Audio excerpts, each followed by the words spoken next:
Shalom saudaraku dalam Tuhan. Saudara, kalau saudara perhatikan video berikut, maka saudara bisa menemukan bahwa Jumat tidak mampu menyaingi data yang ditampilkan oleh Ilya Miron. Bahkan Jumat kalah debat, bahkan di ending perdebatan mereka, ya Jumat dibuat tidak berkutik. Saudaraku dalam Tuhan, langsung saja kita lihat video ini terlebih dahulu. Dan pastikan tekan tombol like dan share video ini supaya menjadi berkat bagi banyak orang. Setelahnya kita berkomentar di kolom komentar. Jadi kesimpulan saya, bahwa Nabi Ishak mengajarkan hal ini kepada keturunannya dari Nabi Ibrahim sampai kepada yang kita tahu hari ini mereka masih melakoni. Begitu juga Nabi Ismail alaihissalam masih menjalankan 3 poin ini kepada keturunannya. Jadi Islam berasal dari Nabi Ismail, kemudian Yahudi dalam hal ini Nasrani juga berasal daripada Nabi Ishak, sehingga 2 agama atau 3 agama ini kemudian mengajarkan untuk menyembah satu Tuhan, melakukan pengorbanan dengan korban hewan, lalu kemudian melakukan prosesi sunat, yaitu sunat kulub yang menjadi tradisi bangsa Arab dan bangsa Yahudi sampai hari ini. Demikian untuk sementara. Oke, ya, boleh diselesain teman-teman. Oke, sudah ya. Karena kalau kepanjangan nanti tambah-tambah aja waktunya mulut ya. Oke, mulai. Sip. Oke, jadi teman-teman, kita tadi sudah dengerin ya bagaimana perspektif teman-teman muslim mengenai monoteisme Abrahamik. Tapi yang perlu saya garis bawahi adalah kekristenan itu juga merupakan iman yang berasaskan dan berdiri atas nama monoteisme. Ya, coba kita lihat bagaimana pendapat dari Agustinus Martir, Agustinus dari Hippo mengenai Allah kekristenan yang satu. Ya, coba kita lihat ya. Saya coba buka. Saya buka aja pandangan monoteisme Abrahamik dari keyahudian itu sendiri. Ya. Nah, jadi kalau kita bisa mengerti di sini, kita bisa lihat data ini. Specific person the Trinity can be distinguished easily in some verses of Genesis. Kalau kita melihat bahwa bahkan di dalam kitab Kejadian pun, iman Abrahamik itu memang mengacu kepada Allah yang esa atau Allah yang satu. Kekristenan dengan jelas dan gamblang kita mengakui iman yang satu. Tapi kesatuan Allah itu yang bagaimana? Nah, tadi kalau Bang Zuma mengatakan monoteisme yang mereka yakini itu adalah satu pribadi Tuhan, tetapi nampaknya iman Yahudi dan kekristenan itu mulai punya perspektif yang berbeda. Ya, coba kita lihat bagaimana pandangan Yahudi sendiri mengenai kata Ha Elohim di sini. Ini buku dari Jewish Trinity dari Yoel Nathan ya, seorang Yahudi. Nah, Ha Elohim is a Hebrew from meaning all the gods. When referring to Yahweh, Ha Elohim denotes the person of the Trinity. Ya. Kemudian DOT mentions that these people saw or told to Ha Elohim the Trinity. Enoch dalam Genesis, bahkan Abraham pun begitu. Nah, kalau kita melihat Abraham menyangkut argumentasi dari Bang Zuma tadi yang mengatakan bahwa Abraham itu mengajarkan satu pribadi Tuhan. Tetapi kalau kita melihat di sini di dalam kitab Kejadian ya, yang merupakan sumber utama yang mengungkap siapa itu Abraham dan mertua, di sini mengatakan Abraham said God's Elohim. They caused me to wonder, itu adalah bentuk plural from my father's house dalam Kejadian 20 ayat 13 ya. Jadi di dalam Kejadian itu sendiri memang Abraham itu mengaku Allah itu esa, tetapi keesaan Allah itu adalah sebuah misteri yang tidak dapat dijelaskan ya, dan itu tentu saja berkaitan dengan misteri Allah di dalam kata-kata iman Ibrani itu sendiri, dan itu nanti akan kita lanjut ke Trinitas gitu ya. Ini di dalam Trinitas kita bisa melihat bahwa Tuhan itu dalam pengakuan iman kekristenan kita selalu mengaku, misalnya dalam pengakuan iman Nisea, bahwa kita percaya Allah itu esa, tetapi keesaan Allah itu bisa dijelaskan yang dijembatani melalui pemahaman Trinitas. Jadi melalui Trinitas kita bisa mengetahui bagaimana dan seperti apa Allah kita yang satu itu. Itu tentu relevan dan lebih menjernihkan ide kemonoteismean Abraham di Perjanjian Lama. Karena tentu kita bisa melihat di sini bahwa Abraham itu tidak mengatakan God atau Eloah, tetapi dia mengatakan Elohim. Ya, di sini dikatakan a plausible interpretasi is that two persons of the Trinity appear consecutively to tell Abraham to leave Haran. Ya, jadi memang Abraham itu menyembah satu Tuhan, tapi satu Tuhan yang bagaimana?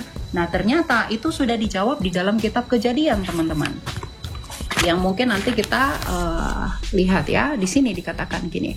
Pada mulanya Allah menciptakan langit dan bumi. Ada Allah yang kemudian dalam iman Kristen disebut sebagai Sang Bapa.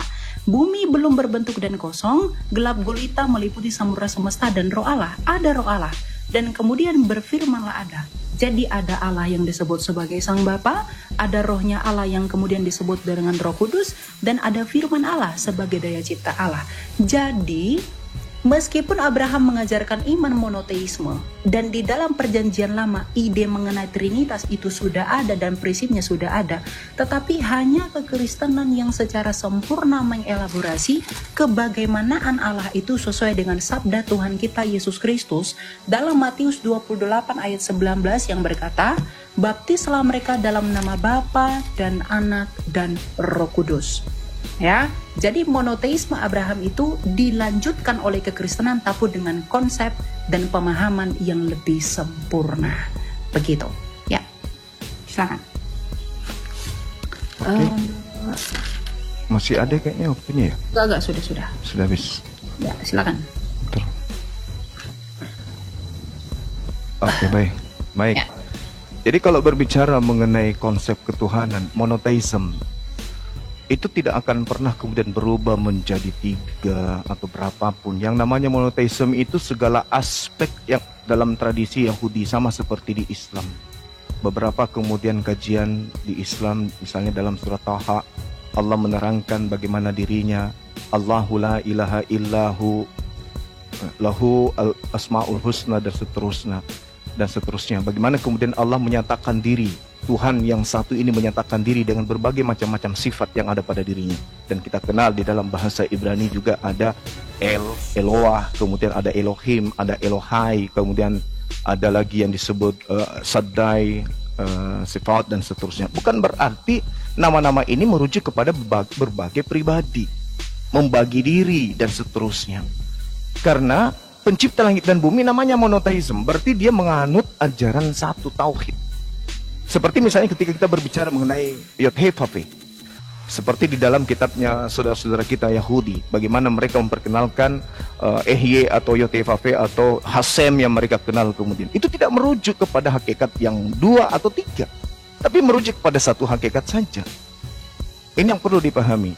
Sehingga ketika kita berbicara mengenai ajaran Abraham memperkenalkan Tuhan. Hanya satu Tuhan, hanya satu pribadi, satu hakikat, bukan menjadi berbagi-bagi nantinya. Dan itu dianut sampai hari ini oleh orang-orang Yahudi. Ketika mereka mengatakan Vayomer Elohim El Moshe, Ehye Esir Ehye, itu tidak merujuk kepada nanti berbagi-bagi pribadi, ada yang seperti menjadi anak, ada yang menjadi Roh Kudus. Itu tak ada itu dalam ajaran monoteisme. Itu ajaran yang muncul belakangan. Kenapa demikian? Karena di dalam kitabnya orang Yahudi itu yang menjadi tonggak akidah mereka utamanya di dalam 2 Samuel 7:22 misalnya. Tuhan itu maha tinggi sehingga dia tidak rendah. Karena kapan dia turun rendah maka dia akan serupa dengan makhluk. Dia akan serupa dengan makhluk. Karena dia serupa dengan makhluk, maka dia akan dipersamakan dengan makhluk. Dengan demikian maka tauhid itu gugur, satu Tuhan itu gugur karena dia serupa kemudian dengan makhluknya. Apabila Tuhan itu sudah serupa dengan makhluk, maka dia tidak layak disebut Tuhan. Dia layaknya disebut dewa-dewa gitu. Nah, makanya saya mengatakan, ketika berbicara mengenai Tuhan, Tuhannya Abraham memperkenalkan kemudian pencipta langit dan bumi, itu cuma satu. Cuma satu. Orang Yahudi mengenalnya dengan Hasem, dengan konsep Yahweh, dikatakan di kitab mereka bahwasanya perkenalan ini kemudian muncul kepada Abraham, muncul kepada pengikutnya Ehye, Aser Ehye, bukan merujuk kepada pribadi yang berbagi. Bukan artinya nanti akan terpecah-pecah. Begitu zamannya berubah, maka Tuhan memperkenalkan diri dalam bentuk ini, dalam bentuk itu tidak diajarkan. Dan itu sifatnya masih ada sampai hari ini. Nah, kembali ketika berbicara mengenai Al-Quran, Allah Subhanahu wa Ta'ala begitu banyak dalilnya di dalam Al-Quran yang menerangkan bagaimana kemudian Nabi Ibrahim dan keturunannya itu beriman kepada satu hakikat ini. Qul amanna billah wa ma unsila ilaina wa ma unsila ala Ibrahim wa Ismail wa Ishaqa wa Yaqub wal asbat wa ma uti Musa Isa wan nabiyyuna min rabbihim. Semua nabi merujuk kepada satu hakikat ini, yaitu pencipta langit dan bumi, Rabbus samawati wal ardh. Jadi kalau ada kemudian agama yang lahir kemudian belakangan membagi Tuhan menjadi 3 pribadi, itu sudah keluar dari konsep ajaran Abraham. Karena Tuhannya Abraham jelas menerangkan dirinya sendiri, tak ada yang lain. Tiada Tuhan selain aku. Akulah yang terdahulu, akulah yang terkemudian. Tidak ada Tuhan yang menyertai aku, tidak ada sesuatu pun yang bersama dengan aku. Akulah sendiri, aku sendiri, tak ada yang lain. Nah, kalaupun kemudian ada terpecah, itu sifat. Maha pengampun, maha kuasa, maha suci, maha tinggi, itu sifat. Tapi merujuk kepada hakikat yang satu. Bukan berbilang menjadi objek baru, menjadi individu baru, menjadi ciptaan baru. Itu tidak ada. Konsep Abrahamic itu tidak begitu. Tapi kalau ada ini, ada Elia tadi menjabarkan seperti itu, konsep yang ditanamkan kemudian untuk dicocokkan kepada akidah. Akidah siapa? Akidah Kristen. Tapi apakah itu cocok ketika merujuk kepada akidahnya Abraham? Apa polanya kemudian? Di mana kita bisa mengambil pola itu? Seperti yang dijelaskan tadi. Ada nggak di ajaran Abraham tuh polanya kayak begitu? Tak ada. Paling Kejadian 1 nomor 26. Oke, udah. Iya, silakan. Udah, Bang Zuma. Oke, sip. Oke. Ya. Oke, jadi kita mulai dulu ya, sebentar. Ya. Udah ya? Oke. Nah, kalau kita merujuk kepada argumentasi Bang Zuma, ini saya catat 2 hal ya. Satu, dalam segala aspek ihya asyir ihya tadi ya. Satu, monoteisme itu artinya satu dalam segala hal. Tapi Bang Zuma, dari tadi data saya yang membawa iman Yahudi sendiri, misalnya saya bawa adalah tentang data ini. Bagaimana Anda menjelaskan iman Abraham yang iman Abraham yang monoteisme tetapi ia menggunakan kata Elohim? Dan yang kedua, bagaimana Anda menyelaraskan satu dalam segala aspek di dalam kealahan yang esa kalau Musa sendiri nge-recounted how all the gods ha Elohim? Bagaimana Anda menjelaskan misteri pluralisme Tuhan di dalam keesaannya ini kalau tadi Anda mengatakan bahwa dia satu dalam segala aspek? Ingat, Abraham sekalipun dia tidak menggunakan kata God tetapi menggunakan gods. Itu artinya plural di dalam keesaan itu, plural verb. Dan kemudian yang kedua, saya mau Anda coba bantah ini. Bagaimana Anda menjawab memra di dalam Targum? Ini Targum orang Yahudi, ya. Targum orang Yahudi ini mengatakan begini, ya. Memra selalu diidentikan dengan Allah, juga dibedakan dengan Allah. Karena disebut memra yang bersama-sama dengan Allah, memra min kedem Allah. Karena itu pandangan para teolog abad lalu mencari asal-usul ideologis dalam Yohanes. Nah, bagaimana Anda menjawab kesetaraan memra dengan Elohim itu sendiri yang diungkapkan oleh Targum Neofiti dan Targum Onkelos? Ini punya Yahudi, bukan punya Kristen. Sebelum perjanjian lama ada, sebelum ide Trinitas lebih jelas ada di dalam perjanjian baru, iman Yahudi sudah secara misteri mengungkapkan kebagaimanan Allah yang satu. Makanya tidak menggunakan kata Yahid, melainkan kata Ehad. Nah, bagaimana Bang Zuma dengan argumentasi satu dalam segala aspek itu mampu mempertanggungjawabkan klaim ini terhadap iman Yahudi sendiri bahwa itu juga di dalam Targum? Kemudian yang kedua, bagaimana juga Anda mempertanggungjawabkan dengan klaim yang tadi? Misalnya, Abraham itu tidak menggunakan kata God yang artinya satu tunggal secara mutlak, tetapi gods atau Elohim yang penuh misteri di dalamnya. Nah, ini yang harus Bang Zuma jawab. Berikan saya literasi untuk menjelaskan ini, bahwa kata gods di sini itu melingkupi kepada satu pribadi dan satu kemutlakannya tanpa penjabaran. Nah, kemudian yang kedua itu mengenai Ehye. Nah, di sini Bang Zuma salah mengertikan Ehye Asir Ehye. Ehye Asir Ehye ini itu adalah nama atau covenant name, nama perjanjian dari Tuhan, bukan proper name dari Tuhan. Nah, sekarang saya mau tanya ke Bang Zuma, kalau memang Tuhan di perjanjian lama ini menggunakan namanya sebagai Ehye Asir Ehye, dalam Septuaginta ini disebut dengan Ego Eimi. Nah, kenapa Tuhan Yesus menyebut dirinya Ego Eimi? Bukankah kalau Yesus itu dengan Bapa itu tidak satu hakikat, mungkinkah Yesus itu berkata bahwa dia adalah Ego Eimi? Lagi pula yang paling jelas, ketika Tuhan Yesus mengatakan Ego Eimi, orang Yahudi ingin menyalibkan Yesus dan ingin membunuh Yesus, karena dengan berkata Ego Eimi, Yesus menyetarakan diri dengan Allah. Nah, jadi bagaimana Bang Zuma itu bisa menjawab dan membantah argumentasi iman Yahudi itu sendiri dengan klaim tadi satu dalam segala aspek? Kalau Bang Zuma katakan itu hanyalah konsep.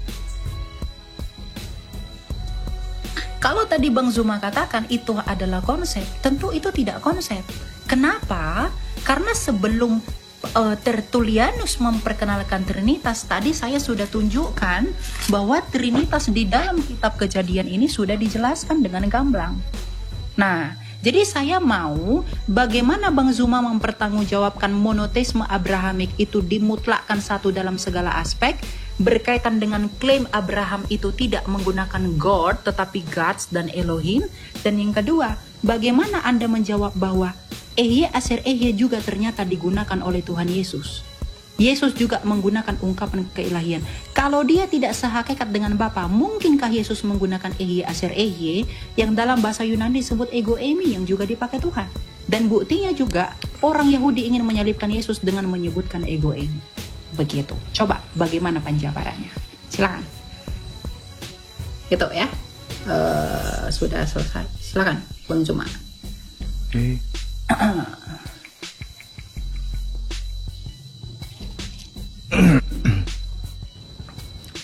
Udah?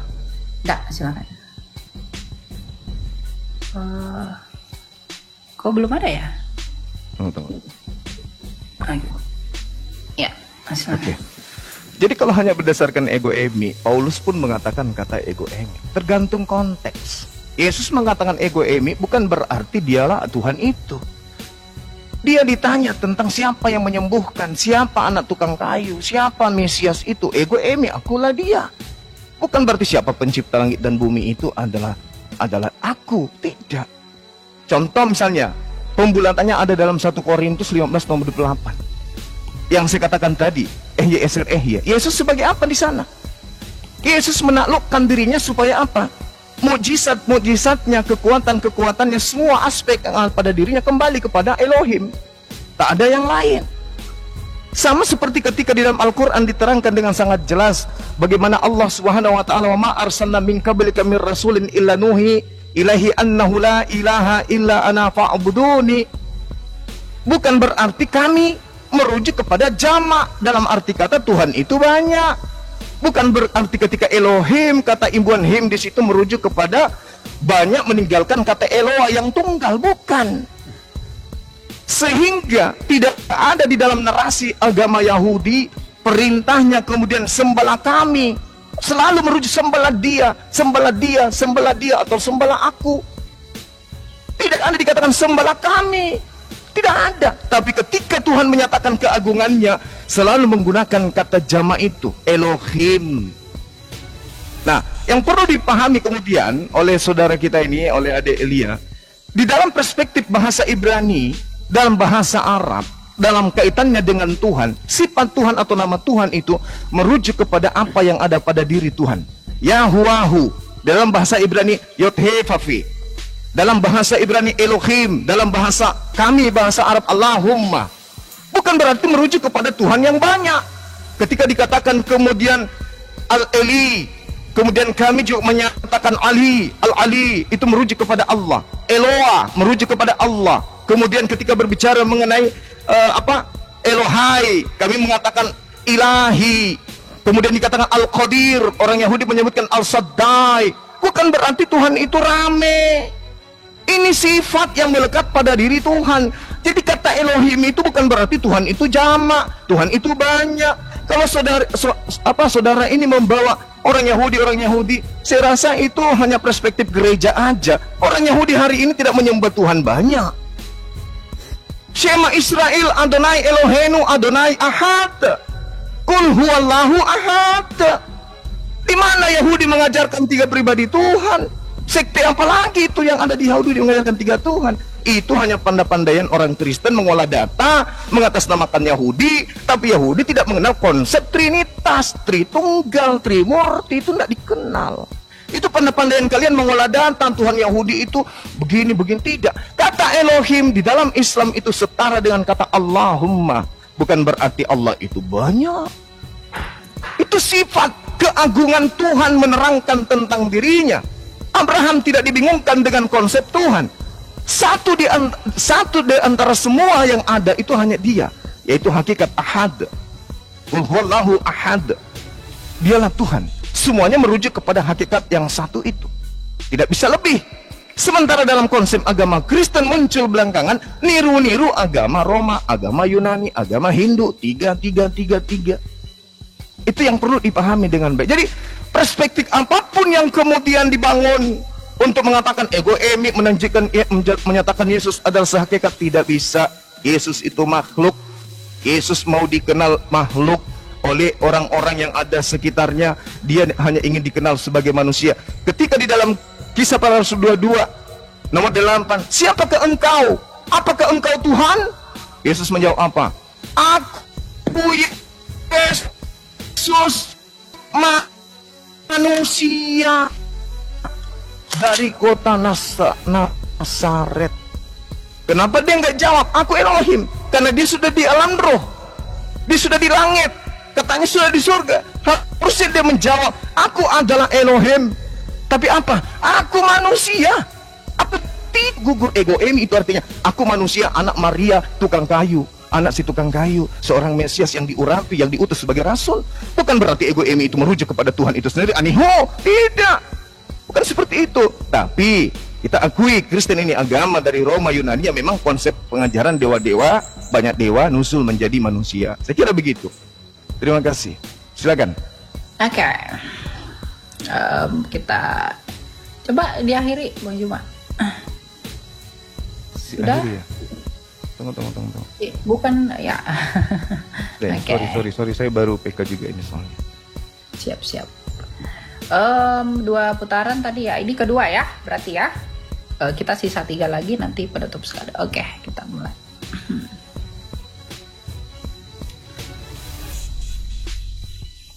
Oke, ya. Yang pertama tentang ego emi, bahwa Rasul Paulus juga menggunakan ego emi. Yang kedua Elohim, Tuhan banyak. Yang ketiga Tuhan Yesus adalah makhluk ya. Yang pertama ego emi. Kalau memang Rasul Paulus mengatakan bahwa dia adalah ego emi, lalu adakah orang Yahudi yang ingin membunuh dia karena dia menyetarakan dirinya dengan Allah? Lalu kenapa Yesus dengan berkata ego emi dan klaim dari dirinya, lalu Yesus itu ingin dibunuh oleh orang Yahudi karena dengan berkata demikian ia menyamakan dirinya dengan Allah? Itu yang pertama. Kemudian yang kedua, mengenai Elohim itu adalah Tuhan yang banyak. Nah, saya tidak menyatakan bahwa Elohim itu merujuk kepada Tuhan yang banyak, tetapi Elohim itu merujuk kepada uncompounded singleness dari keesaan Allah itu. Bagaimana penjabaran Allah yang esa itu dijelaskan oleh kata Elohim itu tadi. Dan ternyata ya, iman Yahudi pun mengakui itu. Nih, sebentar saya tunjukkan ya. Bahwa Tuhan itu, ini tadi yang saya selalu membawa ini ya, biar Bang Zuma itu coba bantah saya dengan data ya. Ini, coba ini Bang Zuma diperhatikan. The Malak Yahweh di dalam Keluaran 3 ayat 2 ya, Exodus said he was the El Shaddai. El Shaddai ini bukan nama orang sembarangan, karena El ini Elohim who appeared to the Patria dalam Kejadian 17 ayat 1. Nah, lalu kenapa Malak Yahweh ini juga disebut sebagai Yahweh kalau memang Tuhan kalau Allah itu hanya satu mutlak secara tunggal dalam pribadinya. Bagaimana Bang Zuma menjawab ini? Kemudian yang kedua, yang mau saya concern itu adalah tadi Bang Zuma sama sekali tidak menjawab atau membantah mengenai memra yang di dalam Targum.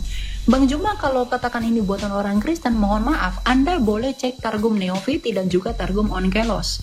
Kenapa memra dan juga Elohim itu setara dalam hal ini? Kalau memang memra dan Elohim itu tidak setara, lalu kenapa di dalam Targum itu dikatakan setara? Dapat dibedakan, tetapi satu dalam hakikat dan itu setara. Ya, memra ini adalah bahasa Aram dari firman, dan ternyata iman Yahudi ini digenapi di dalam iman kekristenan dengan sempurna. Pada mulanya adalah firman, firman itu bersama-sama dengan Allah dan firman itu adalah Allah. Firman itu hakikatnya adalah Allah. Maka iman kekristenan ini yang muncul belakangan dari iman Yahudi itu menggenapi tulisan-tulisan yang ada di dalam misteri iman Yahudi. Artinya iman kekristenan itu menjadi solusi atas misteri kebagaimanaan Allah yang masih terbayang-bayang di dalam perjanjian lama. Nah, makanya kalau tadi Bang Zuma katakan Yesus itu adalah makhluk, Yesus itu adalah firman Allah yang menjadi manusia, Yohanes 1 ayat 14. Nah, kalau firman itu adalah Allah, dan kalau firman itu bersama-sama dengan Allah dan firman itu adalah Allah, artinya kami itu memonoteisme Allah. Coba kalau Bang Zuma saya tanyakan, kalau misalnya firman Allah itu bukan Allah, apakah firman Allah itu kekal? Kalau firman Allah itu kekal, berarti kalau firman Allah itu bukan Allah, berarti ada berapa yang kekal? Ada 2 yang kekal. Berarti sebenarnya bukan monoteisme. Kalau firman Allah bukan Allah, tapi iman kekristenan dengan sempurna, firman Allah adalah Allah. Artinya kami memonoteismekan Allah. Kalau di dalam iman Bang Zuma, firman Allah bukanlah Allah, dan firman Allah itu kekal dan Allah itu kekal, ada berapa Allah? Berarti ada lebih dari 1 Allah. Ya. Jadi coba bagaimana Anda menjawab pertanyaan saya tadi, dan juga bagaimana konteks ketika Kristus itu mengakui dirinya sebagai ego emi lalu orang membunuh dia. Rasul Paulus bukan orang yang mau dibunuh. Rasul Paulus dulunya adalah pembunuh. Ya, makanya iman kami Trinitas itu sama sekali tidak berbicara tentang jumlah-jumlah Tuhan. Itu dibuktikan dari apa? Ini. Ya, tulisan dari Yohanes dari Damaskus di abad ke-7 yang menentang Saracen.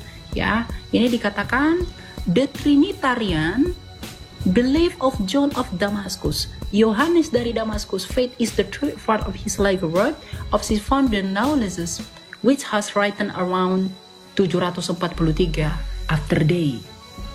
Ya, nah jadi bagaimana Bang Zuma bisa menjawab ini? Jadi klaim yang tadi Bang Zuma sampaikan ternyata itu berbenturan sendiri dengan literasi keyahudian itu sendiri. Coba saya mau data yang menentang memra dalam Targum ini. Dan tentang prinsip linguistik ini tadi yang saya bawa, iman Abraham ini. Ya. Coba ini dijelaskan bagaimana menilainya gitu. Ya, silakan. Dah. Ya. Sudah ya? Oke, sebentar. Oke, terima aja. Iya, baik. Jadi kalau dalam hal yang saudara saya katakan itu, dalam Targum itu, sederhana bagi kami umat Islam. Innama amruhu ita arada syai'an ayyakula lahu kun fayakun. Mazmur 33 nomor 9. Itu datanya. Saya nggak perlu nunjukkan. Yesaya 55 nomor 11. Itu terjawab semua. Tuhan ketika ingin mengadakan pribadi baru di luar dirinya, cukup berfirman. Memberi perintah semuanya jadi. Memberi titah semuanya ada. Mazmur 33 nomor 9. Begitu juga dalam Al-Quran. Innama amroh, ketika Allah punya urusan ingin mengadakan sesuatu, cukup mengatakan jadi. Yesaya 55 nomor 11. Segala yang keluar dari Tuhan tidak akan kembali dengan sia-sia sebelum yang keluar dari mulutnya itu terjadi. Tuhan menginginkan Maria hamil. Tuhan cuma berfirman. Gabriel datang ke wanita itu, aku mau dia hamil, melahirkan anak. Jadi, pada mulanya adalah firman. Pada mulanya adalah keinginan. Keinginan ide Tuhan bersama-sama dengan Tuhan. Itu sifat. Tapi Yesus ini bukan firman. Yesus ini daging. Firman itu menjadi daging, jedar, jadi daging dia. Siapa bilang bahwa Yesus itu firman? Tidak. Yesus sebelum jadi daging pada mulanya adalah firman. Alam semesta ini sebelum jadi bumi pada mulanya adalah firman. Tuhan menciptakan segala sesuatunya dari firman. Jadi tidak ada kemudian asas yang bisa kita anulir dalam logika sehat. Yesus itu firman. Matius 4 nomor 4. Manusia hidup bukan dari daging saja, dari roti saja, tapi dari setiap firman yang keluar dari mulut Tuhan. Firman keluar dari mulut Tuhan. Gabriel sampaikan ke Maria, aku ingin dia hamil. Yesus adalah firman yang keluar dari mulut Tuhan. Makanya Yohanes 1 nomor 14, firman itu telah menjadi daging. Jadi Yesus. Itu yang pertama. Kemudian yang kedua, ketika saudara adik ini mengatakan, mana dalilnya Yesus Paulus ingin dibunuh? Banyak bergejibun dalam kitab saudara. Kisah Para Rasul 23 nomor 12. Orang-orang Yahudi bersumpah, mereka tidak mau makan, mereka tidak mau minum sebelum membunuh Paulus. Karena Paulus mengajarkan sesuatu yang bertentangan dengan akidah mereka. Mereka bertentangan. Kisah Para Rasul 21. Paulus kemudian bertobat dari mengajarkan akidah Kristen, akidah Trinitas. Itu ada dalilnya, lengkap dalam kitab saudara sendiri. Kemudian menurut catatan saya, Yohanes 1 nomor 1 yang tadi udah selesai. Kemudian ketika berbicara mengenai Yesus, kenapa dia ingin dibunuh? Yesus klarifikasi seketika itu juga. Apa kata Yesus? Stop. Yohanes 10. Bukankah di dalam kitab Taurat mau dikatakan siapapun yang diserahi tugas untuk menyampaikan firman, maka dia adalah Allah.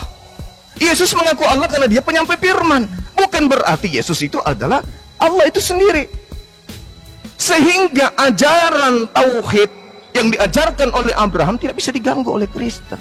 Kristen memiliki pola sendiri. Sekuat apapun Kristen mengais kata Elohim, kata Eloah dan seterusnya, tidak akan pernah bisa selesai. Nanti habis sesi ini saya akan bahas tentang Sabdai, nama Tuhan itu yang kaitannya dengan Elohim. Tapi yang pasti, saudara saya, sekuat apapun kalian, sudah 2000 tahun, kalian tidak pernah kemudian satu tempat ibadah untuk menyembah kepada hakikat yang sama. Karena kenapa? Sembahan Kristen berbeda, sembahan Yahudi berbeda, sembahan yang diajarkan oleh Nabi Abraham, Ishak dan Ismail itu berbeda dengan sembahannya orang Kristen. Mau tidak mau, suka ataupun tidak, itulah kenyataannya. Nah, kemudian, apa bukti pembedanya? Ya tadi itu. Yesaya 10 nomor 6. Pencipta langit dan bumi yang mereka sebut dengan Hasem, yang kami sebut dengan Khalik, itu tidak serupa dengan makhluk. Sembahan kalian serupa dengan makhluk. Pertama roh, sang bapak roh, itu makhluk. Yang kedua anak. Siapa anak ini? Yesus, makhluk. Siapa lagi? Burung merpati, makhluk. Sembahan kalian makhluk, sembahan kami bukan makhluk. Laisa kamitslihi syai'. Yeremia 10 nomor 6, tidak serupa dengan makhluk. Tuhan Anda makhluk, jadi beda. Sekuat apapun saudara saya ini sekolah sampai di angkasa pun tidak akan pernah bisa sampai pada level penyembahan ajaran Tuhannya Abraham. Karena Tuhan yang Abraham sembah itu berbeda dengan Tuhan yang disembah oleh orang-orang Kristen. Itu harus dipahami. Tuhan kalian adalah roh, sementara Tuhannya Abraham bukan roh. Saya kira begitu ya, Ade Elia. Oke, ya. Coba kita apa ya? Coba diselesain sudah ya, Bang Juma diselesain dari situ, coba. Oh, udah selesai ya? Ya, diselesain dari situ. Oke, saya mau. Sorry. Ini diterima ya. Oke, sip. Oke, ya. Jadi saya mencatat beberapa poin ya. Tuhan itu cukup berfirman untuk menjadikan segala sesuatu, betul Bang Zuma. Ya. Firman itu adalah yang menginisiasi di dalam diri Allah.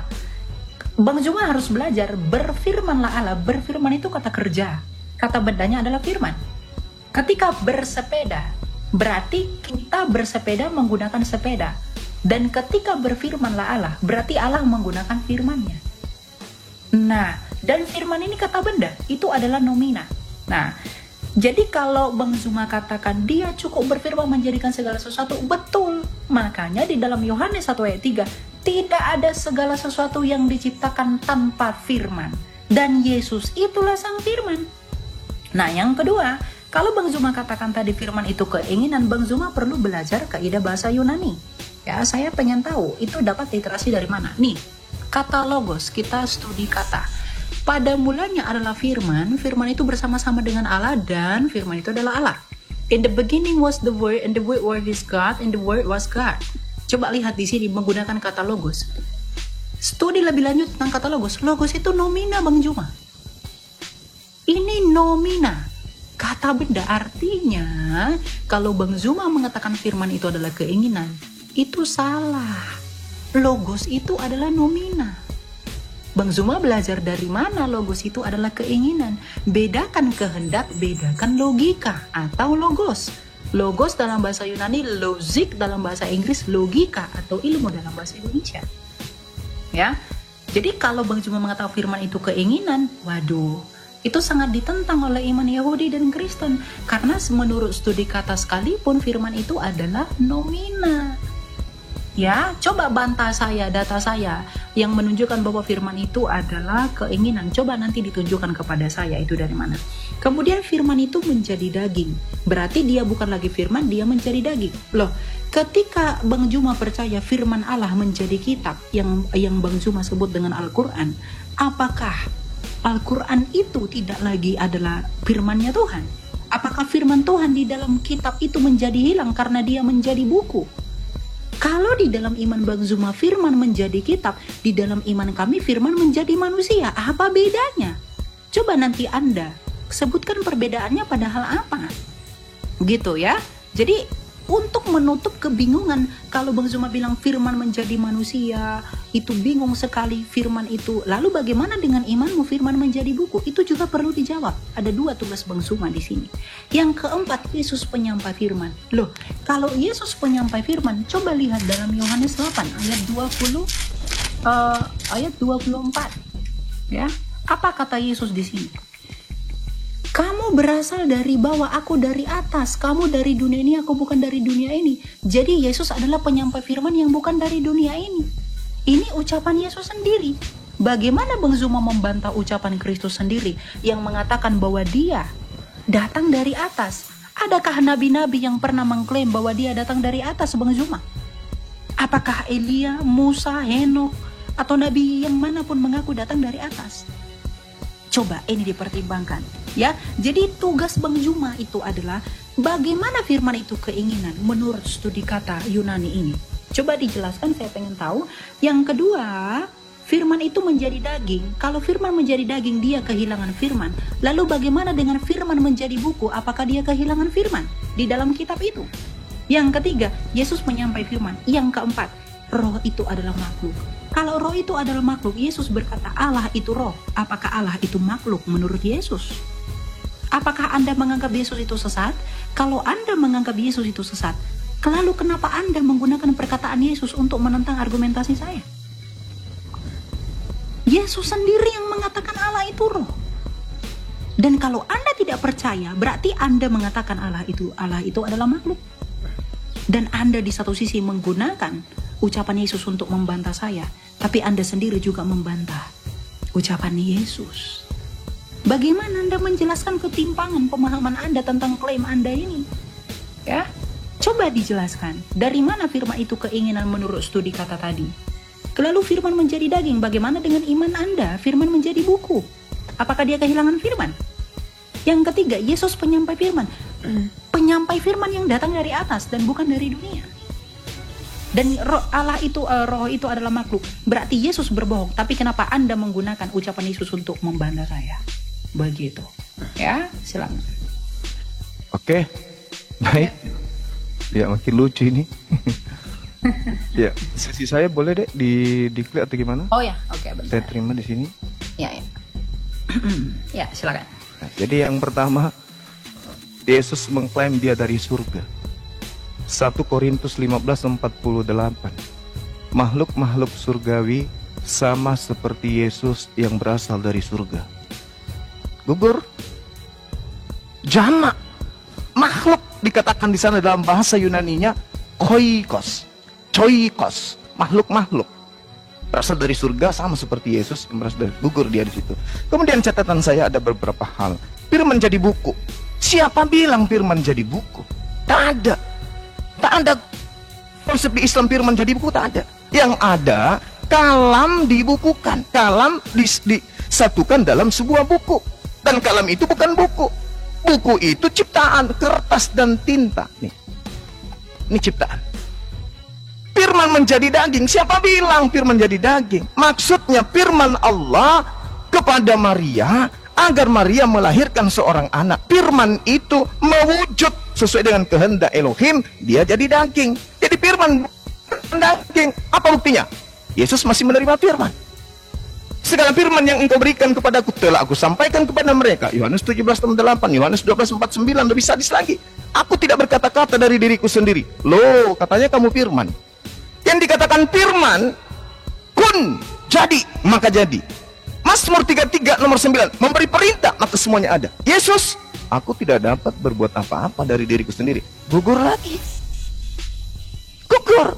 Jadi konsep firman yang Anda imani selama ini keliru besar. Firman jadi daging, salah. Tidak ada firman jadi daging, tidak ada perkataan. Nah kemudian, ketika saudara berbicara mengenai logos, seakan-akan mengajarin Bang Zuma, Anda juga harus membedakan antara etos, patos, dan logos. Logos itu dalam bahasa Ibrani dafar. Dafar itu adalah kegiatan Tuhan di dalam menciptakan, mengadakan sesuatu yang tidak ada menjadi ada. Maka dia dafar, berdafar, berlogos, berkata. Berkata dengan kata memang beda. Berkata, pekerjaan kata itu adalah apa yang keluar dari yang dikeluarkan dari pekerjaan berkata tadi. Contoh nih, saya berkata, jadilah sumur. Sumur itu bukan saya, tapi sumur itu pada mulanya adalah perkataan dari saya. Bukan berarti sumur itu adalah saya. Jadilah Yesus, jadilah firman. Itu nggak ada seperti itu. Makanya kalau saudara saya ini mengambil Yohanes 1 nomor 3, tidak ada sesuatu yang ada selain daripada dia, selain daripada yang sumber, termasuk Yesus. Contoh, Yohanes 1 nomor 3, ketika Anda mengurai, teruskan ke bawah di data nomor 14 ya. Firman itu telah menjadi daging. Maksudnya, ide Tuhan itu benar-benar tercipta menjadi makhluk Yesus. Jangan Anda kaitkan lagi ke Elohim. Elohim itu jamak, sehingga oh dia adalah Tuhan itu sendiri turun. Enggak sampai segitu. Ajaran Ibrahim tidak seperti itu. Agama Nabi Ishak dan juga Nabi Ismail tidak seperti itu. Makanya kesalahan fatalnya itu di situ. Konsep firman yang Anda anut itu kelirunya di sana. Firman itu adalah kata. Berfirman itu adalah berkata. Ketika Tuhan hendak mencipta, mengadakan sesuatu di luar dari dirinya, maka Tuhan cuma berkata, cuma berfirman. Makanya Yesus mengatakan Yohanes 8:42, endingnya di situ. Tapi yang harus kita pakai akal, bukan iman. Yesus mengatakan apa? Aku datang di atas muka bumi ini menjadi daging, bukan atas kehendakku. Halo. Berarti dia bukan sang firman. Berarti dia bukan dafar, tetapi dia adalah buah yang dihasilkan kemudian dari pikiran, ide, gagasan Tuhan. Tuhan menginginkan menciptakan sebuah mujizat di tengah-tengah Bani Israel. Nabi Musa diutus. Kisah para Rasul 13 nomor 23, Tuhan menginginkan kemudian juru selamat di tengah-tengah Bani Israel. Yesus diutus. Jadi Yesus ini pada mulanya adalah firman, betul. Yesus pada mulanya adalah firman. Yesus pada mulanya adalah ide. Ide itu bersama-sama dengan Tuhan. Dan ide itu keluar dengan cara Tuhan berfirman. Apa buktinya?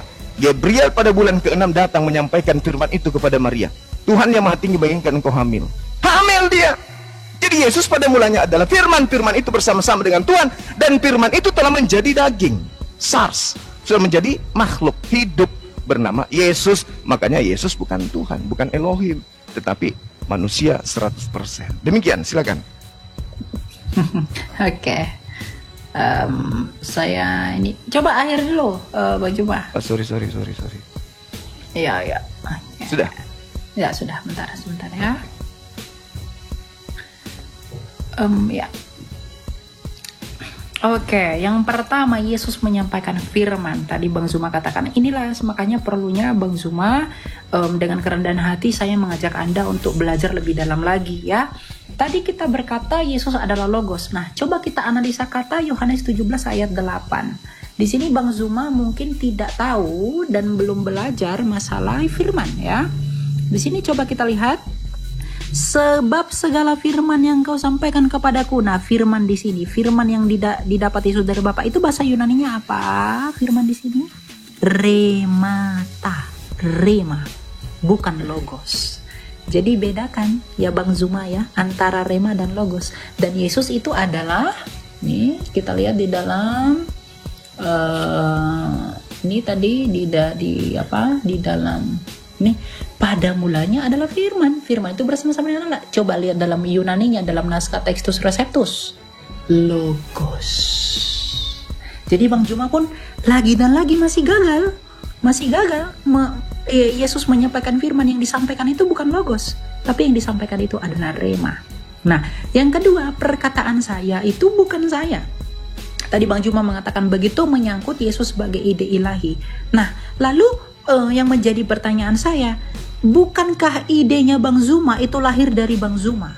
Katakanlah saya tidak melihat wajah Bang Zuma, dan saya mendengar firmannya Bang Zuma yang menjadi suara. Artinya saya bisa mengenal Bang Zuma melalui firmannya Bang Zuma yang menjadi suara. Nah, kita pun bisa mengenal Allah yang tidak kelihatan melalui firmannya yang menjadi manusia. Dia tidak kelihatan, maka dia memperkenalkan dirinya dengan imanen atau kelihatan ke dunia. Sebab Yesus adalah gambaran Allah yang tidak kelihatan. Kolose 1 ayat 15. Nah, masalah Yohanes 1 ayat 3, dia itu ciptaan. Mohon maaf, coba kita lihat dalam Yohanes 1 ayat 3. Kita baca dengan teliti. Pada mulanya sudah ada firman. Firman itu bersama-sama dengan Allah dan firman itu adalah Allah. Ia pada mulanya bersama-sama dengan Allah. Segala sesuatu dijadikan melalui firman, dan tanpa firman tidak ada suatu pun yang telah jadi dari segala yang telah dijadikan. Kalau firman itu ciptaan Bang Zuma, kalau firman itu adalah diciptakan, bagaimana mungkin Allah menciptakan ciptaan melalui ciptaannya? Kalau firman itu tidak di dalam diri Allah, Sang Bapa yang Esa itu, bagaimana mungkin hal itu bisa terjadi? Artinya, argumentasi Bang Zuma pun saling kontradiksi. Di satu sisi Bang Zuma mengakui firman itu di dalam Allah, di satu sisi Bang Zuma mengatakan firman itu ciptaan. Berarti, di dalam diri Allah yang bukan ciptaan, ada yang ciptaan. Itu juga masih salah. Itu logika falasi.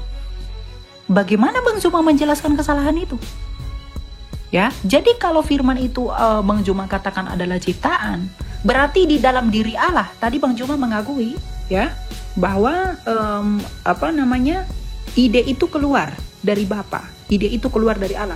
Berarti Anda mengakui bahwa di dalam diri Allah ada ciptaan. Masa ciptaan ada di dalam diri Allah yang kekal?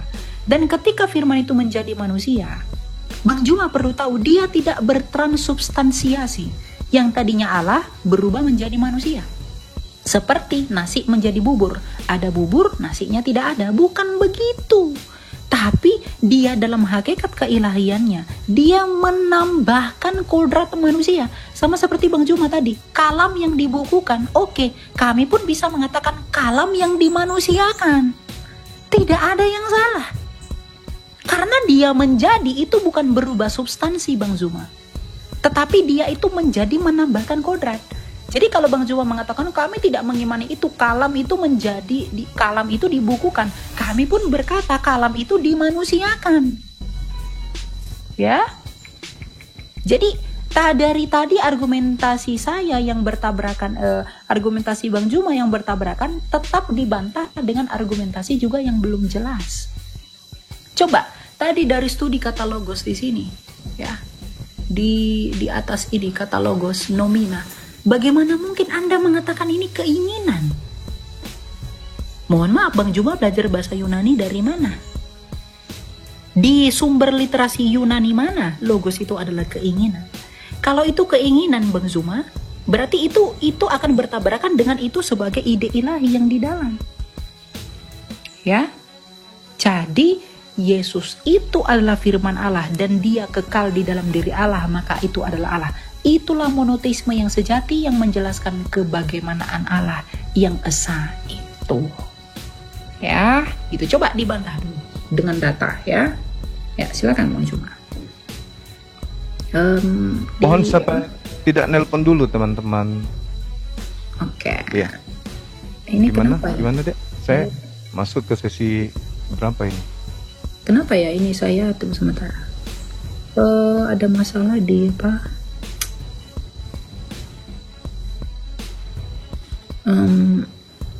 Saya tidak bisa tekan layar ini. Kenapa ya? Sebentar ya. Ada masalah.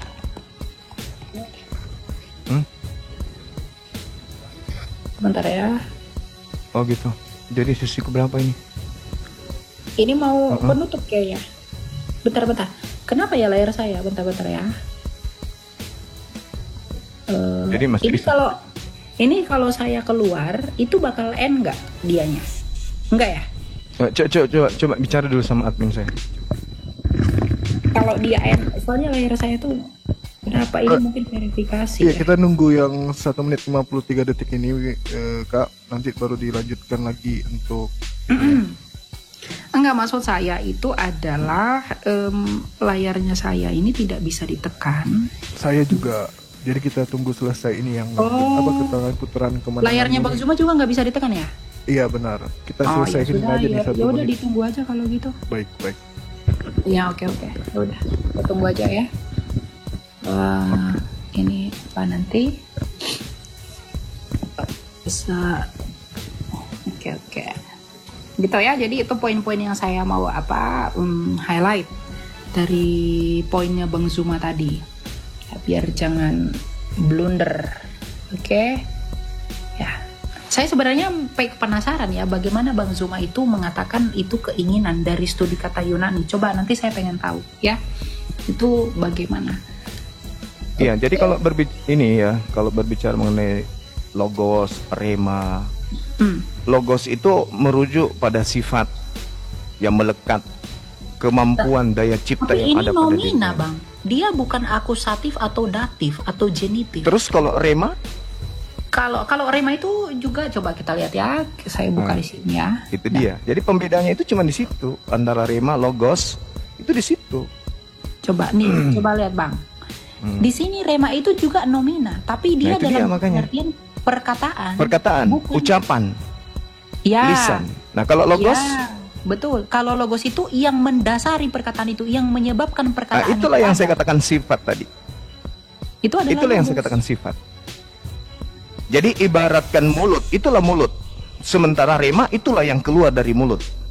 Itu maksud saya. Antara logos dan rema. Ini kok nggak bisa seperti tetap itu. ya? Ayo kita mulai lagi. Masih nggak bisa nggak sih? Udah bisa ya? Jadi Masih gimana? belum.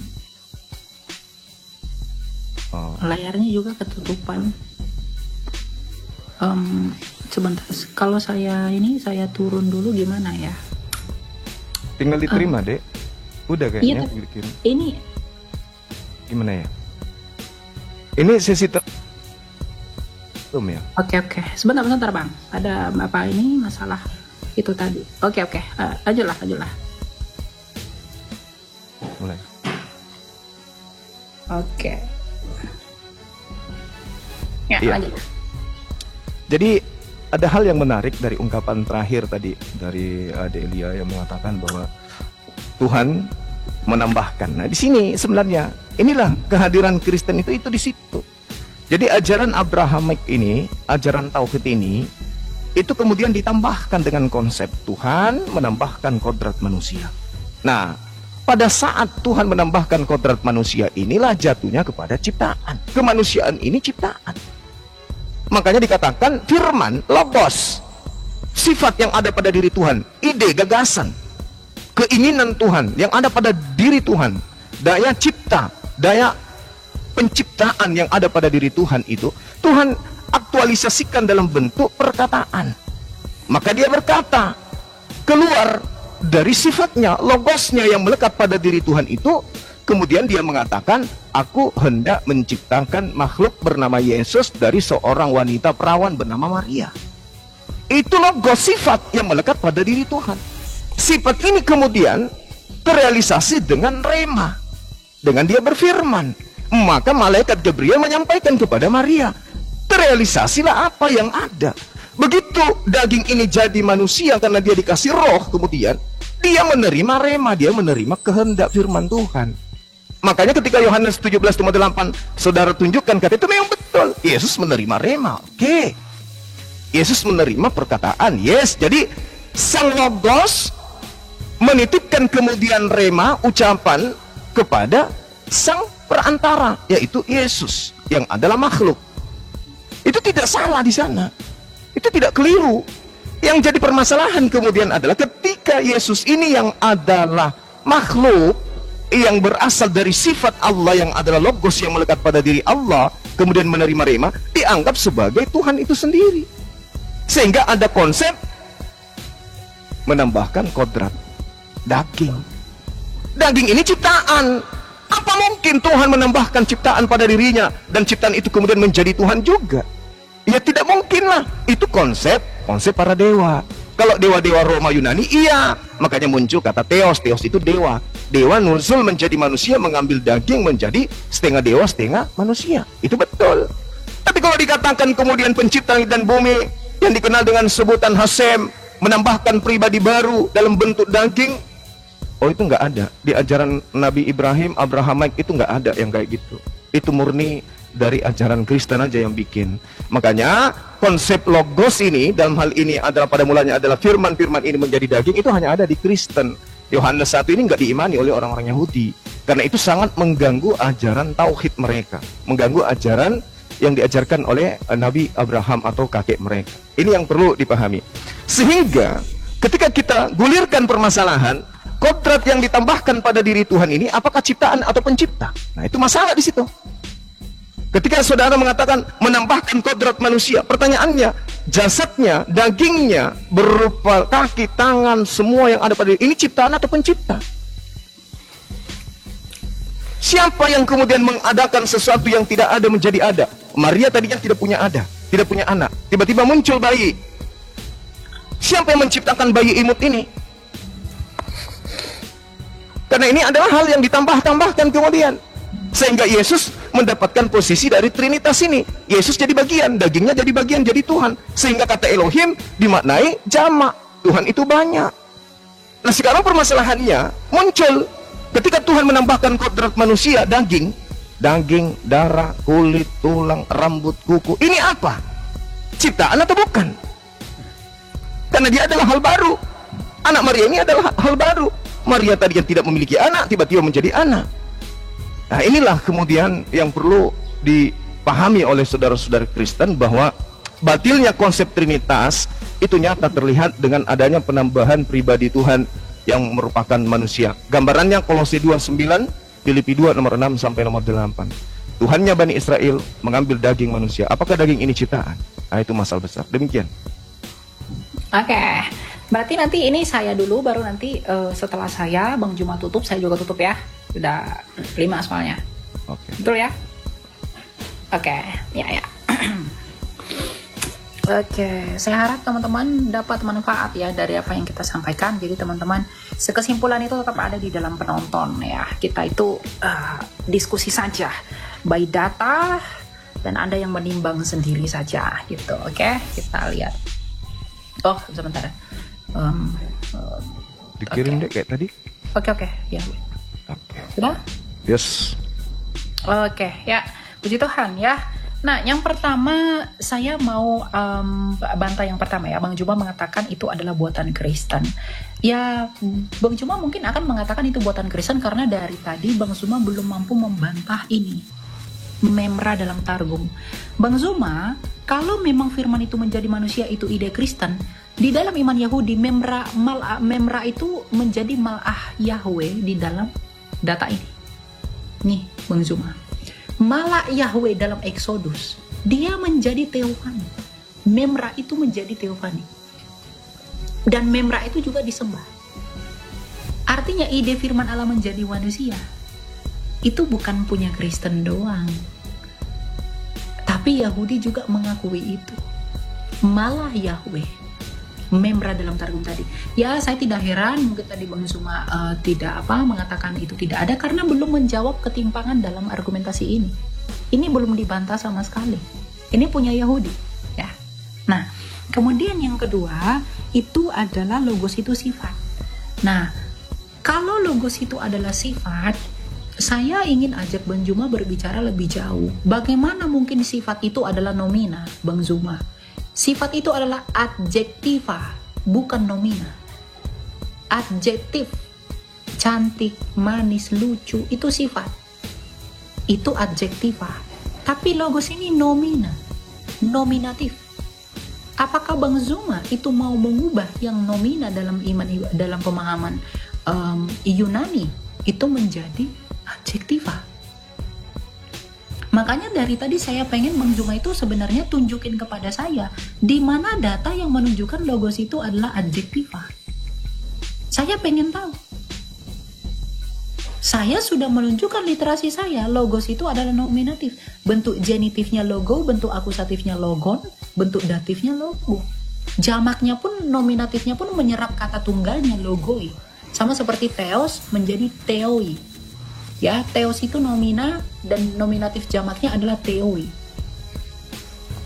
Nah, lalu kenapa begitu? Bagaimana Bang Zuma menjawab ini? Bagaimana Bang Zuma mungkin dengan mudah membolak-balikkan istilah, tapi tidak ada literasi yang disampaikan? Ya, nah, yang ketiga, Yesus itu adalah makhluk. Oke, Yesus itu adalah makhluk karena dia menjadi manusia. Dia bukan transubstansiasi, Bang Zuma. Tadi saya sudah jawab bahwa ketika Bang Zuma percaya kalam itu dibukukan, maka kami pun percaya kalam itu dimanusiakan. Kalau itu berkaitan dengan ide ilahi, firman itu adalah ide ilahi, yang mau saya pertanyakan adalah, apakah ide itu yang di dalam diri Allah itu bukanlah Allah sendiri? Karena ini, logos itu adalah akal budi. Akal budinya Bang Zuma, bukankah Bang Zuma? Lalu akal budinya Allah, bukankah Allah? Pasti Allah. Jadi logika dan nalar yang relevan itu dielaborasi oleh Rasul Yohanes, Santo Yohanes. Pada mulanya sudah ada firman-firman itu bersama-sama dengan Allah. Firman itu adalah Allah. Karena di dalam Allah, bukan di luar Allah. Ya, jadi ini tadi tugasnya itu sebenarnya yang tidak dijawab itu sebenarnya adalah masalah memra ini.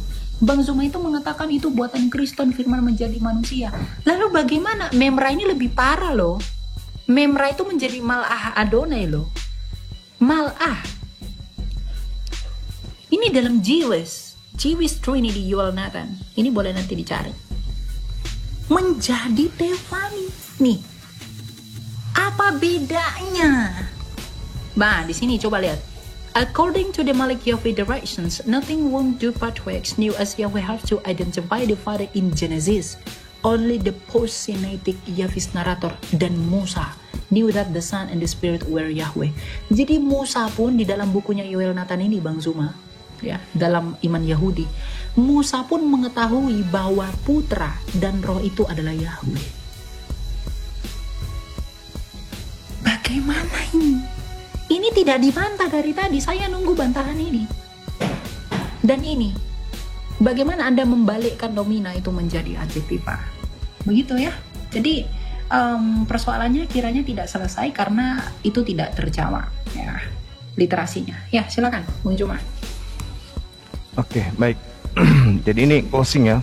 Ya, betul. Saya yang akhirnya atau gimana? Terserah. Oh, udah Bang Zuma, lanjut aja. Saya bentar, saya match ya, silakan. Oke, baik. Ya, jadi sederhana sebenarnya, itu masalah sepele, tapi dibuat seperti sedramatis, ya, sangat dramatis sehingga seakan-akan itu luar biasa. Sebenarnya kalau kita mau melihat bagaimana pendalaman materi tentang Malah Elohim, coba kita lihat dalam Kejadian 31 nomor 11. Memang yang datang ke sana itu malaikat dan diakui sebagai Elohim itu sendiri. Bahkan Yesus pun menganggap dirinya Eloah. Yohanes 10 nomor 34 kan dibantah, semua data-data Anda itu dibantah oleh Yesus. Anda Yesus hidup hari ini, Anda datang dengan membawa itu, Yesus bantah data itu. Yesusnya yang pasang badan. Yesus mengatakan apa? Bukankah di dalam kitab Tauratmu dikatakan siapapun yang diserahi tugas untuk menyampaikan firman, maka dia adalah Allah, maka dia adalah Elohim. Dan itu tidak bisa dibatalkan, kata Yesus. Nabi Musa juga mengaku Elohim. Innani anallah la ilaha illa ana. Apakah Nabi Musa itu adalah Allah? Bukan. Saya juga ketika di atas mimbar masjid, saya juga mengatakan innani anallah la ilaha illa ana. Apakah berarti saya adalah Allah? Ini adalah unsur yang harus dipahami, bahwa ketika Tuhan menyampaikan firman, maka para utusan menyampaikan firman itu tanpa menambah, tanpa mengurangi. Itu poinnya. Jadi kalau hanya berbicara malah Elohim, apa hubungannya? Banyak data di dalam kitab saudara. Keluaran Kejadian 22 nomor 11, kemudian Kisah nomor 7, nomor 35, 38, nomor 53.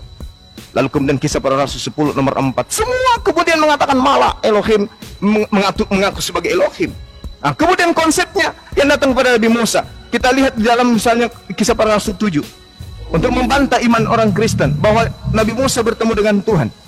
Ternyata dikatakan di Kisah Para Rasul, yang berfirman kepada Nabi Musa itu adalah malaikat.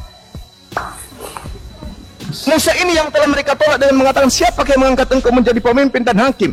Musa ini telah diutus oleh Allah untuk berbicara kepada malaikat. Malaikat yang menyampaikan firman kepada dirinya, bukan kemudian Tuhan yang langsung. Di data nomor 38, Musa ini yang menjadi perantara di sidang jemaat yang ada di padang gurun di antara malaikat. Malaikat ketika datang kepada Nabi Musa, malaikat itu tidak mengatakan, hai Musa, aku malaikat. Tidak. Dia mengatakan, akulah Elohim. Bukan berarti malaikat itu Tuhan. Tidak. Inilah yang perlu pendalaman materinya agak-agak diangkat sedikit, supaya jangan terus-terusan sama pengajaran-pengajaran paganisme Roma Yunani. Kemudian Al-Quranul Karim menjelaskan di dalam surah Al-Ankabut ayat 44. Khalaqallahu as-samawati wal ardi bil haqq. Inna fi dzalika laayatin lil mu'minin. Allah menciptakan langit dan bumi dengan hak, dengan kebenaran. Lalu kemudian sungguh pada yang demikian itu pasti terdapat tanda-tanda kebesaran Allah bagi orang-orang yang beriman. Itu sama ketika Tuhan menyatakan dirinya sebagai As-Saddai kepada Bani Israel. Tidak ada bedanya kemudian. Kalau Anda melihat di dalam kitab Kejadian 35 nomor 11, itu sangat jelas itu dikatakan di sana. Wa yomer Elohim ini El Saddai, dan seterusnya. Itu sama. Lagi firman Allah kepadanya, akulah Allah yang maha kuasa, akulah Tuhan pencipta langit dan bumi, beranak cuculah yang baik. Itu sama. Akulah yang menciptakan semuanya. Sama ketika Tuhan mengatakan Bereshit bara Elohim. Elohim bukan berarti jamak di sana, tetapi Elohim sedang menyatakan dirinya sebagai pencipta langit dan bumi. Sama seperti ketika di Al-Quran, kami yang mewahyukan, kami juga yang menjaga. Bukan berarti kami itu jamak. Jadi kita orang Indonesia tidak boleh memahami kandungan kata bahasa Ibrani yang digunakan oleh Tuhan berfirman kepada para nabi, dan juga bahasa Arab yang digunakan oleh Allah, Tuhan pencipta langit dan bumi, berfirman kepada Nabi Muhammad. Salah kita. Kita harus kembalikan kepada sumber bahasanya. Sekarang ketika Tuhan mengatakan Elohim kepada Abraham, kepada Nabi Musa, apakah orang Yahudi menyembah Tuhan-Tuhanan? Apakah orang Yahudi punya banyak Tuhan? Tidak. Ketika Tuhan berfirman kepada orang Arab, Nabi Muhammad dengan mengatakan kata nahnu, apakah orang Arab punya banyak Tuhan? Tidak. Nah, inilah yang kemudian ingin saya katakan, bahwa pada kesimpulan ini, agama Tauhid itu hanya punya satu Tuhan. Tidak ada ditambahi kodrat manusia, ditambahi kodrat burung merpati. Itu jelas. Saya kira begitu, Ade Eli. Ya, terima kasih. Ya. Oke. Saya apa ini? Apa tugas saya? Iya. Sebentar. Coba dia, Pak, ya. Oke. Dikirim deh, saya tekan di sini. Iya. Ada? Silakan. Sudah? Oke, sip. Oke, jadi teman-teman, saya mau sedikit intermezzo aja dulu tentang apa yang disampaikan, bahwa malaikat itu juga disebut Elohim. Tapi apakah malaikat itu disebut Logos? Tidak pernah, ya. Jadi argumentasi Bang Zuma tetap terpenggal di sana. Nah, saya mau tutup teman-teman begini. Yang mau saya beritahukan kepada kalian adalah apa tadi yang disampaikan oleh Bang Zuma itu ternyata tidak mengcover apa yang saya minta dan saya maksudkan, karena dengan literasi yang saya bawa tadi yang menunjukkan bahwa logos itu nomina, kemudian Bang Zuma ubah itu menjadi adjektiva, saya berpikir bahwa adanya ketidakselarasan di dalam jawaban yang saya minta itu karena ternyata Bang Zuma menilai segala sesuatu itu tidak sesuai dengan standar ilmu pengetahuan. Misalnya tadi yang nomina diubah menjadi adjektiva, yang tadinya di dalam diri Tuhan sebagai kompetensinya itu diubah menjadi sifat, dan lain sebagainya. Ya, begitu. Jadi ya tidak masalah ya. Itu hanya mungkin Bang Zuma masih sampai di sana. Nah, yang mau saya kesimpulkan itu dalam iman kekristenan teman-teman. Tadi kita sudah melihat bahwa Abraham, Musa, dan lain-lain itu telah melihat bahwa Tuhan itu memang esa. Iman Kristen pun dalam pengakuan iman Isia Konstantinopel mengatakan, aku percaya kepada satu Allah yang esa, yakni Sang Bapa. Ya, lalu Trinitas ternyata itu menjawab tentang penjabaran misteri Allah kita yang satu itu. Bagaimanakah Allah kita yang satu itu dan seperti apa dia? Kalau di dalam perjanjian lama Abraham itu melihat bayang-bayang Allah yang majemuk di dalam keesaannya, kemudian Musa menuliskannya dengan adanya Mal'ah Adonai, kemudian dikonfirmasi oleh orang Yahudi sendiri di dalam Targum Yonatan, di dalam Targum Onkelos, di dalam Memra Targum Neofiti, itu menjadi kebingungan di dalam iman keyahudian ternyata sejak dahulu. Ya, sesuai dengan data dan literasi yang saya tunjukkan tadi. Namun, Kristus Raja Tuhan dan Mesias itu telah datang mengungkapkan dirinya dan seperti apa dia. Makanya Tuhan kita Yesus Kristus bersabda dalam Matius 28 ayat 19, karena itu pergilah, baptislah mereka dalam nama Bapa dan Anak dan Roh Kudus. Artinya, keesaan Allah yang belum clear di perjanjian lama itu disempurnakan dan dijelaskan dengan baik oleh Tuhan kita Yesus Kristus. Meskipun di satu sisi Tuhan kita Yesus Kristus tetap mengatakan Allah itu esa, karena memang Yesus Kristus adalah firman yang keluar dari Allah, yakni Sang Bapa. Jadi iman yang sejati adalah iman yang dapat saling menubuatkan dan saling mengkonfirmasi serta saling menggenapi. Dan terbukti kekristenan adalah jawabannya, ya, sebagai satu di antara Abrahamik. Nubuatan para nabi itu sempurna digenapi oleh Kristus. Makanya dikatakan dalam Lukas 16 ayat 16, hukum Taurat dan nubuatan kita para nabi itu berakhir sampai tampilnya Yohanes Pembaptis, dan sejak saat itu kerajaan Allah diberitakan. Maka Kristus dalam ide dan juga pondasinya sebagai firman Allah dengan pengajarannya yaitu Trinitas, itu memberikan kita pemahaman bahwa Allah yang satu dan esa di perjanjian lama telah selesai digenapi dan selesai dijabarkan dengan sempurna melalui Trinitas, yang kemudian diteruskan oleh bapak-bapak apostolik dan bapak-bapak gereja melalui gereja Katolik yang kudus, gereja Ortodoks, dan juga gereja-gereja berikutnya. Jadi kekayaan iman kekristenan adalah kekayaan yang tidak bisa dijabarkan secara harafiah, tapi bagaimana Tuhan itu berkarya menjaga orisinalitas dan kemurnian dirinya yang sejati sebagai Allah yang benar melalui firman-Nya yang saling menggenapi. Jadi cross-lining antara nubuatan di perjanjian lama, gambaran Allah ada di Kejadian 1, ada Allah, ada Roh Allah dan firman Allah. Orang Yahudi masih dalam bayang-bayang, kemudian dalam Targum itu masih dijelaskan dengan tidak sempurna. Namun di perjanjian baru, Kristus menggenapi itu dengan Bapa dan Anak dan Roh Kudus, sekaligus dia adalah penggenapan dari hukum Taurat itu sendiri. Kolose 2 ayat 16 dan 17. Jadi kesempurnaan Allahnya Abraham, Ishak dan Yakub itu selesai dan ditutup di dalam Kristus menurut penulis surat Ibrani.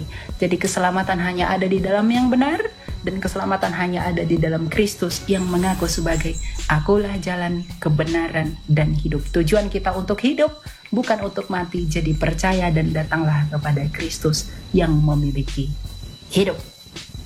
Begitu, terima kasih. Ya, itu ya teman-teman ya, kita tadi sudah diskusi ya mengenai bagaimana Tuhan kita, seperti apa dia, dengan literasi dan data yang kita sampaikan. Jadi apapun yang tadi kita sampaikan ternyata tidak diterima dengan baik, itu sebabnya adalah Karena memang standar yang mereka gunakan itu melenceng dari standar ilmu pengetahuan. Seperti tadi misalnya firman itu dimahami sebagai adjektiva, firman itu tidak diterima sebagai sebagai apa ya, begitulah ya. Jadi memang tidak heran kalau banyak yang timpang dan tidak terjaya. Ya silakan Bang, kenapa Bang? Nah, kok ini logonya? Ganti logo dulu aku lah, turun dulu aku. Kok jadi gambar gede? Ntar dulu aku ganti logo dulu ya, Kristen. Oh, nggak apa-apa lah, Kristen Prince, nggak apa-apa. Ya, jadi begini, adekku, luar biasa ya. Kalau saya tadi di posisimu itu, aku ini langsung ke Al-Quran aku tadi tembaknya. Tapi dengan caramu yang santai, kalem, pembawaanmu ya kan, memang emosi sih dengan cara dia itu. Dia nggak ngerti tapi seolah-olah memaksakan yang salah itu benar gitu. Apa itu Elohim tadi yang jamak itu dipaksain, apa itu yang Ehad itu Sema Israel Adonai Elohinu Adonai Ahad, mana Adonai Ahad Adonai Ehad, tapi dipaksakan dia supaya sama dengan Qurannya kan gitu. Qul Ahad. Jadi ini pemaksaan, pembodohan publik sebenarnya mereka ini. Inilah tugas kita untuk mencerdaskan supaya jangan banyak lagi orang dibodohi dengan agama-agama. Ya, agama ini harus mencerdaskan, bukan membodohi umat. Kasihan loh, ya kasihan sekali. Itu sih kalau menurut saya. Silakan Joseph Albert. Ya silakan teman-teman. Ya saya nggak singgung itunya mereka, karena ngapain disinggung ke sana, karena ilmu pengetahuan aja dilawan gitu loh. Tadi seperti logos itu disebut adjektiva, itu kan nomina. Nah itu saja sebenarnya sudah fatal. Jadi cuma ya dari tadi tidak bisa, literasinya pun tidak ada, data yang dibawa pun nggak ada gitu loh. Tapi ya udahlah, nggak apa-apa, namanya juga diskusi gitu. Biar orang saja yang menilai. Silakan Pak Polos. Iya, bravo Elia. Saya ya Pak Polos menilai si Elia pertama dari pembawaan tenang, tidak terpancing emosi. Yang kedua, Pak Polos pun tidak terpikir Elia menghajarnya dengan halus di nomina dan adjektiva. Iya. Itu mantap di situ. Itu sudah gagal banget itu Pak. Itu gagal. Tidak gagal paham di situ dia. Pasti. Jadi tadi saya perhatikan ini Pak Polos pun izin sudah rekam semua antara dia jawaban dia dengan Elia tadi. Jadi body language-nya itu gelisah. Ketika Elia berbicara nomina dan adjektiva, dia kaget di situ. Nah, dia coba tutupi dengan mengucapkan Sema Yisrael Adonai Eloheka Adonai Echad. Dia menutupi dengan Elohim tadi. Nah, sementara Elohim sendiri dia coba memaksakan, seperti Bang Kristen Prince tadi bilang, Bang CP, dia coba menghancurkan pengertian daripada Elohim itu sendiri, tetapi tidak hancur-hancur. Itu sudah ribuan puluhan ribu tahun itu tidak hancur, ya. Kalau dia mau mencoba mengubah rumusan itu, dia sendiri akan hancur. Mantap, ya. Lajukan. Betul, ya makanya saya tidak terlalu khawatir ya, karena memang argumentasi yang beliau bawakan itu memang sudah menyalahi aturan bukan aturan Kristen tapi aturan pengetahuan umum. Itu sudah menyalahi. Jadi ya kita lalu menilainya dengan standar apa lagi kalau bukan dengan standar yang netral begitu. Jadi ya sudahlah gitu. Ya, ada yang mau sampaikan saya? Shalom Elia, shalom. Nah, shalom. Teman-teman semuanya. Ya, gue salut sih karena pembawaannya kalem, terus juga mungkin itu bisa mempengaruhi psikologisnya si Zuma itu ya. Jadi juga dia agak kalem dan jinak sama lu gitu. Itu achievement yang mungkin nggak kelihatan. Mungkin orang nilainya dari dia memang udah kebiasa sih agak blunder. Mereka udah agak blunder itu udah normal.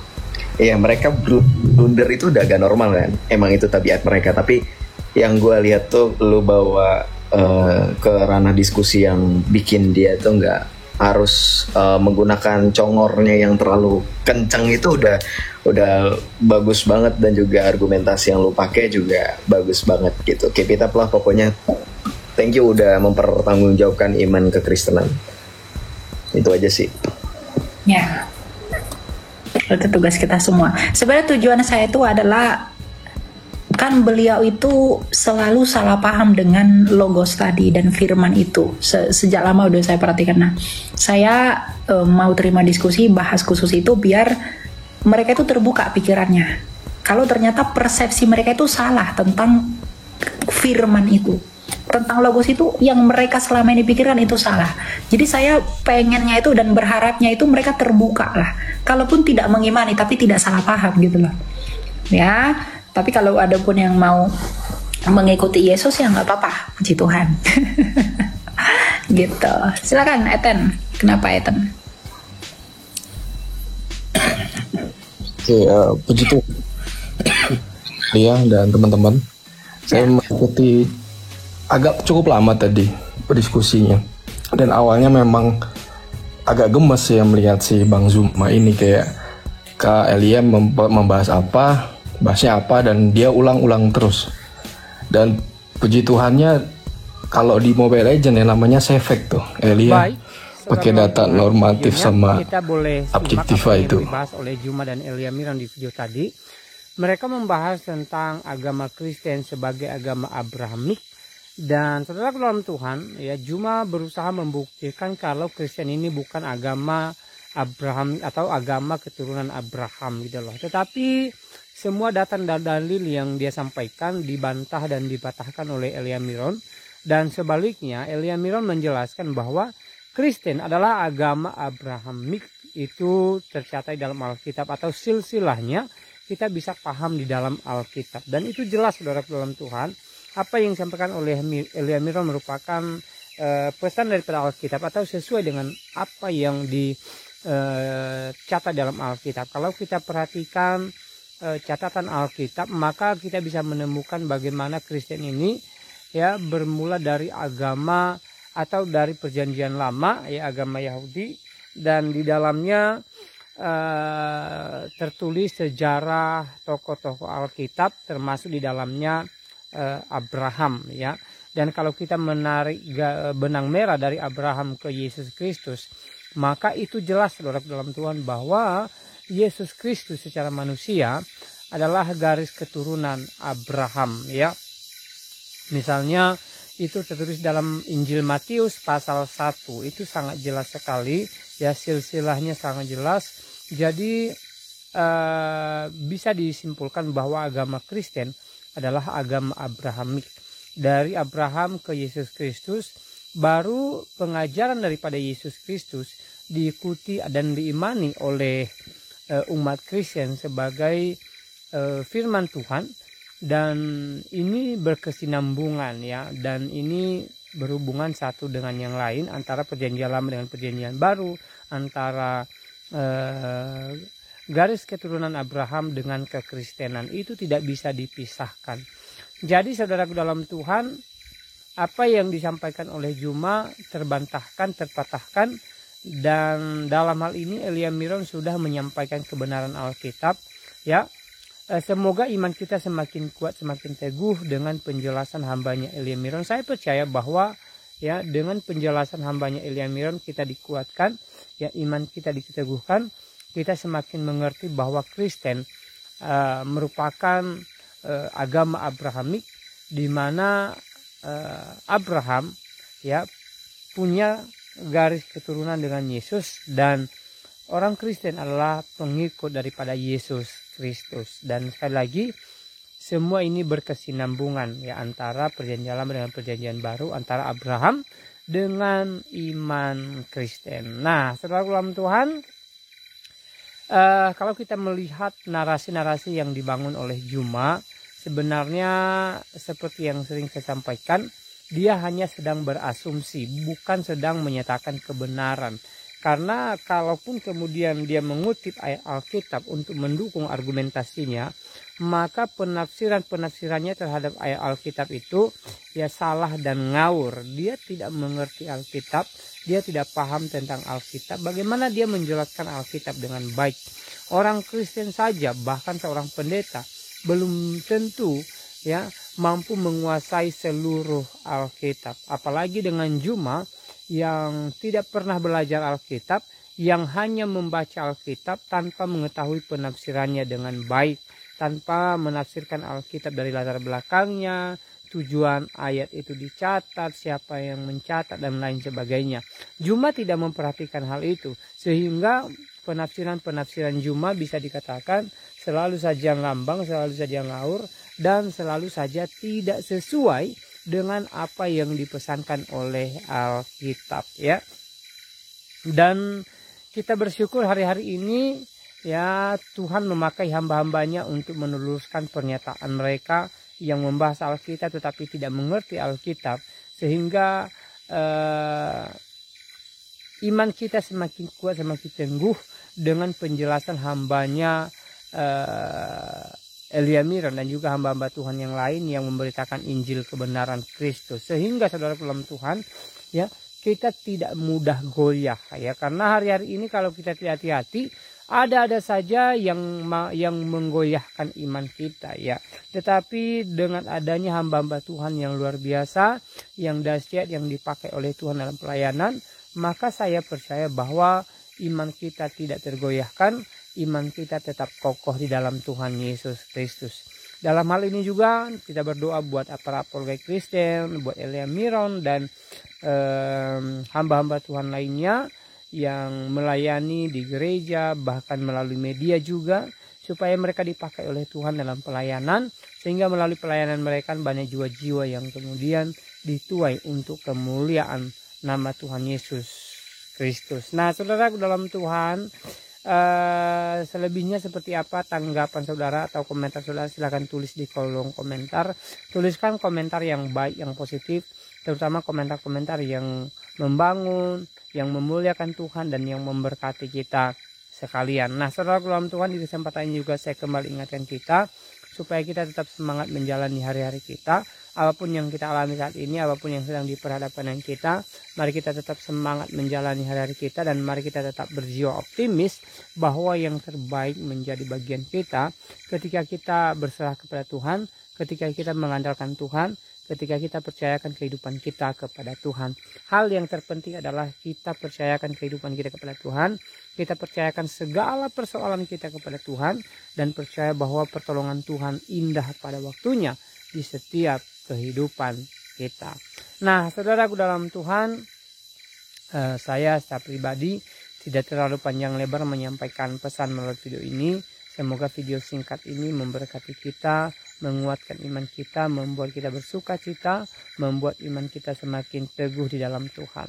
Sekali lagi, mari kita bersuka cita dalam Tuhan, mari kita tetap mengandalkan Tuhan, dan mari kita tetap percaya bahwa pertolongan Tuhan tidak pernah terlambat dalam kehidupan kita, khususnya kita yang senantiasa menaruh pengharapan kepada Tuhan. Firman Tuhan berkata, serahkanlah segala kekhawatiranmu kepada Tuhan, maka Ia akan meluruskan jalanmu.